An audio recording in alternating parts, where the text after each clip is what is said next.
오늘 본문은 예수님께서 변화산의 영적인 체험을 베드로, 요한, 야고보에게 보내주신 이후에 산 아래에서 있었던 일입니다. 9명의 제자들이 있는데 오늘 여기 보니까 현장에서 많은 큰 무리가 있다는 거 보니까 상당히 많은 사람들이 있었던 모양입니다.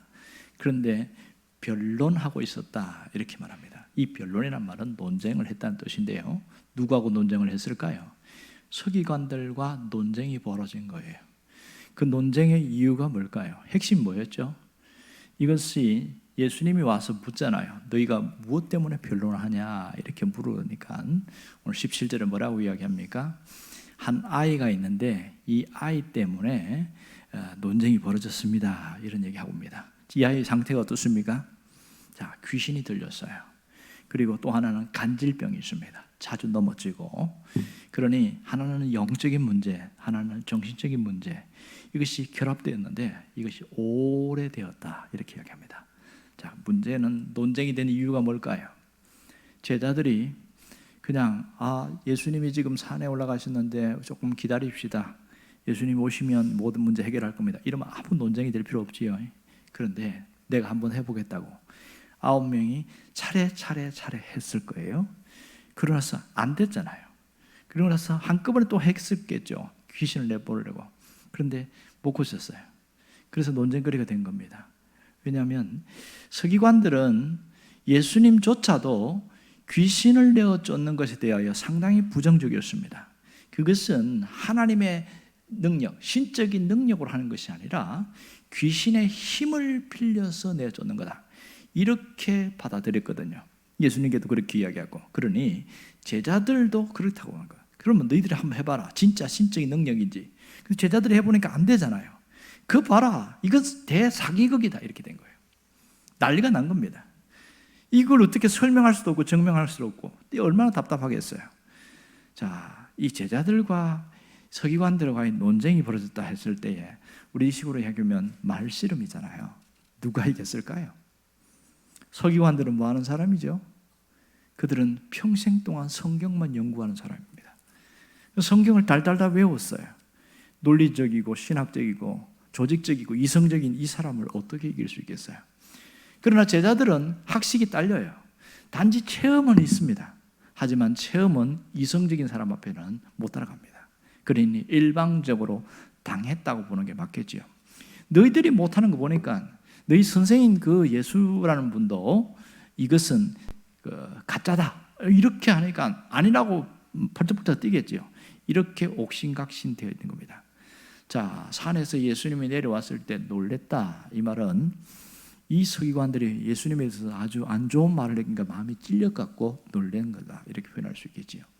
오늘 여기서 정말 알 수 있는 건 뭐냐면 이 아이는 단순히 귀신만 들린 게 아니고 이 정신적인 문제와 함께 복합적으로 어려움, 가장 지독한 어려움이 있습니다.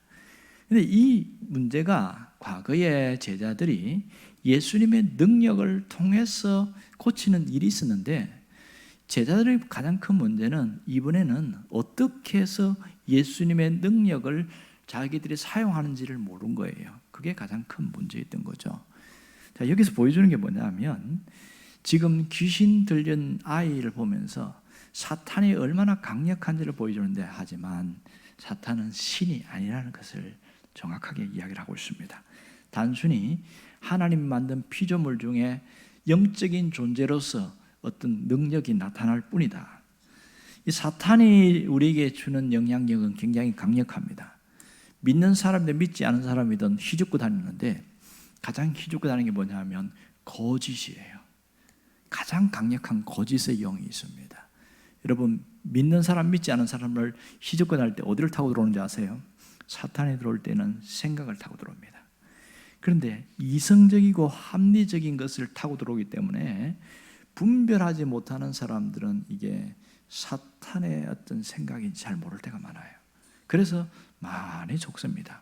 생각을 타고 들어온 사람은 그 다음에는 마음을 점령합니다.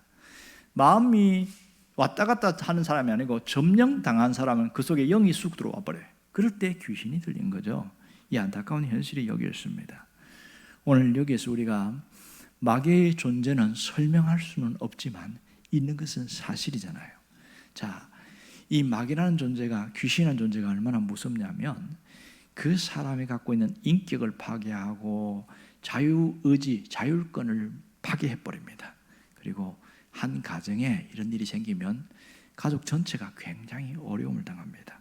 교회 안에도 이런 일이 생기면 교회 전체가 여기에서 집중해서 해야 되는 그런 일입니다.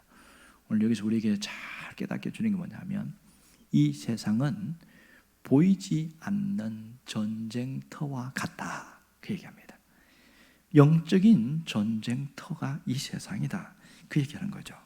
자, 이것이 현실인데 그러면 신자가 어떻게 사느냐에 따라서 영적인 전쟁터에서 이길 수도 있고 맨날 패할 수도 있고 이렇다는 겁니다. 그러니 우리에게 중요한 건 뭐냐? 영적인 권세입니다. 이걸 줄여서 영권이라고 합니다. 영권이 있어야 돼요. 영적인 권세는 목사에게만 주는 것이 아니라 모든 믿는 자에게 주시는 하나님의 은총입니다. 영적인 힘이 있어야 돼요. 힘이 없으면 짓밟힙니다. 자, 내가 영적인 권세가 있을 때 사람들이 예수 믿는 사람들 비난하고 뭐 자기들끼리 막 함부로 막 이렇게 하다가 정작 개인적인 문제가 생기면 와서 상담하러 옵니다. 그리고 믿지도 않으면서 내가 이런 문제가 어려움이 있는데 좀 기도 좀 해달라고 이렇게 합니다. 이건 뭐예요? 하면 신뢰한다는 뜻이겠죠. 그러므로 우리는 중요한 것이 영적인 능력을 받아야 돼요. 이 능력을 어디서 받습니까? 세상이 아니라 예배입니다. 예배 가운데 하나님이 부어주셔요. 그리고 말씀을 통해서 주는 게 가장 강력합니다. 사탄이 기도 많이 하면 떠나갑니까? 말씀으로 떠나갑니까? 말씀으로 떠나갑니다. 그건 어떻게 증명되죠? 예수님을 보면 알 수 있잖아요. 물론 기도해서도 능력 나타나긴 하지만 사탄을 떠나보낼 때는 말씀이었습니다.